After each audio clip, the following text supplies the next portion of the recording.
હતું ને એટલે મને ડાર્ક સર્કલ છે અહીંયા અંડર આઈ થી નીચે સુધી આવી ગયા હતા.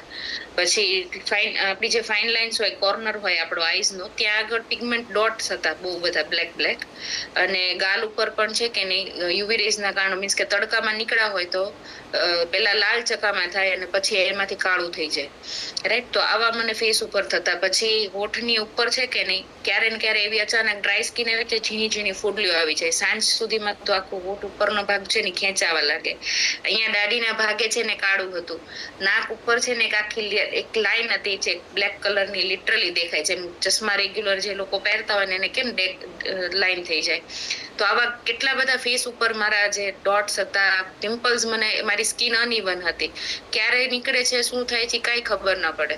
તો આપણને એવું થાય કે ઠંડકમાં રહીએ છીએ, એસીમાં હોય એટલે થાય છે, ક્યારેક આપણને એમ થાય તડકામાં રહીએ એટલે. અનઇવન સ્કિન હતી, ક્યારે બી પિમ્પલ્સ આવી જાય ને મુંડિયા જેવા પિમ્પલ્સ છે કે નહીં થતા.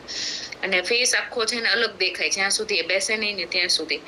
તો એ સૌથી પહેલા તો મારું જે સ્કિન ટેક્સચર છે કે નહીં એ રેગ્યુલર થઈ ગયું. લાઈક કે મીન્સ કે ઓઇલી એ નથી હવે એટલી બધી ડ્રાય.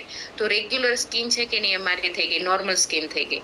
બીજી વસ્તુ, મારા જેટલા પણ સ્કિનના જેટલા પણ પાર્ટ્સ હતા એ બધામાં એકદમ ક્લિયર છે કે નહીં એ મારી સ્કિન છે કે નહીં એ દેખાવા લાગી. કાળા ડાઘ હતા એ બધા જ જતા રહ્યા. બીજી વસ્તુ, મને શિયાળામાં બહાર નીકળીએ, સ્કૂટર પર જઈએ કે ઉનાળામાં જઈએ ને તો રેશિસ થઈ જતા, પવન ભટકાય ને સ્કિન ઉપર એના કારણોસર. તો હવે એ બિલકુલ નથી થતું.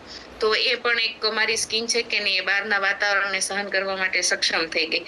તો એ બેનિફિટ્સ મને ખૂબ સારો થયો. નેક એરિયાથી આજુબાજુમાં પણ મને છે કે નહીં ઘણા બધા બ્લેક ડોટ્સ હતા. મીન્સ કે આપણે હોર્મોનલ ચેલેન્જીસના કારણોસર હોય પણ અમુક પાર્ટ જે ઉપરથી સ્કિન કાળી થઈ ગઈ હોય એ એટલી બધી જલ્દી ન જાય. પણ મને જ્યારથી સ્કિન બ્રીથી લાઈફ યુઝ કર્યું છે ત્યારથી એ બેનિફિટ્સ ખૂબ સારો થયો છે. અને જે બોડી વોશ તરીકે યુઝ કરીએ છીએ તો એમાં બેનિફિટ એવો થયો કે બહારના કોઈ બી બોડી વોશ સારામાં સારી કંપનીના લાવીએ પણ મને છે ને એનાથી ખંજવાળ આવતી. મીન્સ કે કલાક 2 કલાક જાય ને એટલે મને કેટલું બધું મોઇશ્ચરાઇઝર લગાવવું જ પડે ને તો બી બપોરે પડે ને ત્યાં મારે ખંજવાળવું પડતું. મીન્સ કે હાથ હોય, પગ હોય, તો શીન્સનો પાર્ટ છે આપણા પગના નળાનો ભાગ છે ત્યાં આગળ મને છે ને આમ લાંબા ઉજળા પડી જતા, એવું ખંજવાળ આવતી. તો એ મારી ટોટલી છે ને જતી રહી છે. અત્યારે મને ખબર જ નથી પડતી કે સ્કિન એટલી બધી સ્મૂથ લાગે છે ને, અને ઇરિટેશનનો તો કોઈ આખા દિવસનો અહેસાસ જ નથી થતો. અને ત્રીજી વસ્તુ, મારા હસબન્ડ છે એ પોતે હિમાંશુ, એ પોતે શેવિંગ ક્રીમ તરીકે છે કે ને એને પણ યુઝ કરે છે કે બહારના કોઈ શેવિંગ જેલ નથી લેવા, આપણું ક્લિન્ઝર જ તે છે, પ્લેન એમને દાઢી પર મસાજ કરી દે ને એનાથી તે શેવિંગ કરે છે. અને આફ્ટર શેવ લોશનમાં આપણું ટોનર છે એ યુઝ કરે છે. તો આટલો સારો બેનિફિટ છે કે નહીં મને થયો છે. અને બેસ્ટ વસ્તુ એ ગમે છે કે જ્યારે સ્કિનની અંદર એપ્લાય કરીએ છીએ ને ત્યારે બધી વસ્તુ સ્કિનમાં મર્જ થઈ જાય છે અને ખરેખર એવું લાગે કે તમે નેચરલ વસ્તુ તમારા શરીરે પીધી. એનો જે અનુભવ છે કે નહીં એ થવાની શરૂઆત થઈ ગઈ છે. Yes, amazing. સરસ, વેરી ગુડ. તો તમે ઇન શોર્ટ આ ક્લિન્ઝર જે છે ને, ક્લિન્ઝર એને તમે as a full body wash use કરી શકો. નોર્મલી આપણે કોઈ બી હોટલમાં જતા હોય તો ત્યાં પણ ઘણા બધા ક્લિન્ઝર હોય, ઇવન આપણે ઘરે પણ ઘણા બધા ક્લિન્ઝર વાપરતા હોય.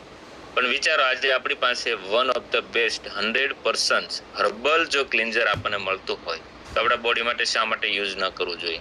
કે જે ટર્મરિક, હલ્દીનો આપણને ખબર છે દરેક લોકોને કેટલું બધું ઇમ્પોર્ટન્ટ છે, બરાબર? અને એ હલ્દીમાંથી બનાવેલું જે 100% જે આયુર્વેદિક છે, અને એ આપણી બોડીને ઓલ ઓવર, ખાલી ફેસ ઉપર ઇમ્પ્યોરિટી ક્લીન નથી કરવાની, ઓલ ઓવર બોડી ઉપર આપણે ઇમ્પ્યોરિટી ક્લીન કરવાની છે. ડસ્ટ, પર્સ્પિરેશન્સ, જે ઓઇલનેસ, જે બધું જે છે તો એને ક્લીન કરવા માટે આપણને સૌથી વધારે હેલ્પ કરે છે. તો એટલા માટે આ વસ્તુ જે છે એને ફૂલ બોડી પર આપણે યુઝ કરી શકાય. અને ફૂલ બોડી પર અમે પોતે યુઝ કરીએ છીએ. અને અમે આખો અલગથી જ, કેમ કે બીજા કોઈ બી ક્લિન્ઝર અથવા તો બીજા કોઈ બી બાથ યુઝ કરવા એના કરતાં બેટર છે કે આપણી આ વસ્તુ જે છે ને યુઝ કરી શકાય. યસ. તો એ સિવાય જે ઘણા બધા લોકોની સ્ટોરી છે, હવેના નેક્સ્ટ પાર્ટની અંદર બાકી સ્ટોરી છે કવર થશે. તો અહીંયા હું મારો પ્રોડક્ટ ફ્યુલ મેજિક સેશન જે છે આખો ફિનિશ કરું છું. આજે આપણે ઇનર ન્યુટ્રિશન્સ અને આઉટર ન્યુટ્રિશન્સ આ બંને આપણે શીખ્યા. જો સ્કિનને સારી અને તંદુરસ્ત રાખવી છે તો આપણને એમ હોય કે હું ખાલી ઇનર યુઝ કરું અથવા આઉટર યુઝ કરું તો હજી અધૂરું છે. એકલા જીરા રાઈસ ખાઈ અથવા તો એકલા દાલ ફ્રાય ખાઈ એના જેવું છે. પણ જો બંને યુઝ કરશું તો સરસ મજાનો જીરા રાઈસ દાલ ફ્રાય જેવો આપણે અનુભવ લઈશું, સ્વાદ પણ માણશું અને સ્કિનને સારી આપણે તંદુરસ્ત પણ બનાવશું. તો થેન્ક યુ સો મચ. અહીંયા મારું સેશન પૂરું કરું છું. Now back to yes sir. Just